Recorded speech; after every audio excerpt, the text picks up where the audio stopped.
নমস্কার বন্ধুরা, আজকে আমি দেখাবো আপনাদেরকে মোচার ঘন্ট। তো এখানে একটা মোচা বড় সাইজের আমি কেটে নিয়েছি। এটাকে এবারে ধুয়ে আমি কুকারের মধ্যে সেদ্ধ করতে দেবো। সেদ্ধ করতে মিনিমাম 15 থেকে 20 মিনিট লাগবে। তারপরে বাকিটা আপনাদেরকে দেখাচ্ছি।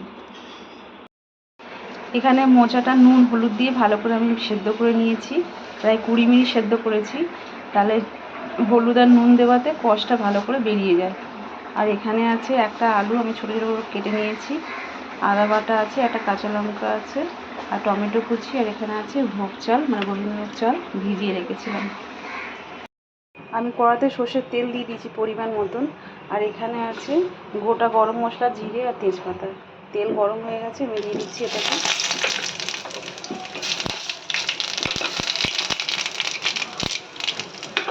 ফোড়নটা হয়ে গেছে, দিয়ে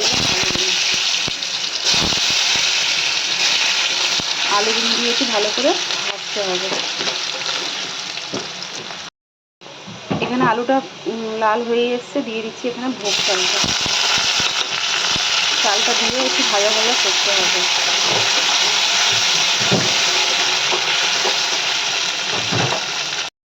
এখানে আমি দিয়ে দিচ্ছি হাফ চামচ গুঁড়ো লঙ্কা, আর দিচ্ছি 1 চামচ হলুদের গুঁড়ো, আর দিচ্ছি 1 চামচ জিরার গুঁড়ো, আর 1 চামচ চিনি। এখানে সব মশলাগুলো আমি অ্যাড করে নিয়েছি। আর দিচ্ছি পরিমাণ মতন নুন। সব দিয়ে একসঙ্গে মশলাটাকে কষে নেব।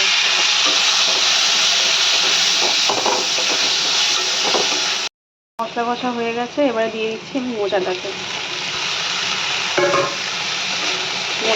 দিয়েও বেশ কিছুক্ষণ ভালো করে নাড়াচাড়া করে আমি ঢাকা দিয়ে দেবো। ঢাকা দিয়ে বেশ কিছুক্ষণ 5 মিনিটের মতন রেখে দেবো। তারপরে মোচা কমপ্লিট হয়ে যাবে। 5 মিনিট পর আমি ফিরে এসেছি। আমার মোচার ঘন্টটা পুরোপুরি হয়ে গেছে। এবার আমি নামিয়ে ফেলবো। তার আগে দিয়ে দিচ্ছি আমি হাফ চামচ ঘি। ব্যাস, ঘিটা দিয়ে নেড়ে চেড়ে আমি নামিয়ে ফেলবো। তো বন্ধুরা, আজকে আমার নিরামিষ মোচার ঘন্ট একেবারেই রেডি, দেখতেই পাচ্ছেন। হ্যাঁ, তো এইভাবে আপনারা বাড়িতে করে খেয়ে দেখবেন, ভালো লাগবে। আর এটা একটু সময় লাগে, যেহেতু মোচার ব্যাপারটা তো অনেকটা ঝামেলা জিনিস মনে হয়, কিন্তু খেতে খুব ভালো লাগে। তো আজকে আমি এখানেই শেষ করছি। ধন্যবাদ।